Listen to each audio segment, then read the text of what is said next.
Hello guys, welcome back to our new video. So on this video we are gonna look how we can view the payment records on Tool4seller app. So for viewing the payment records we just need to open the Tool4seller app.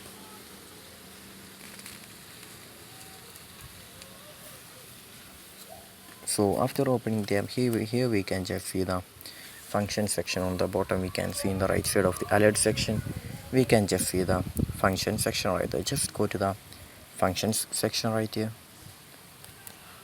So when we tap on the functions right here, in the business analytics section we can just see the more option. Just tap on the more option right here. So when we scroll down here we can just see the payment records here.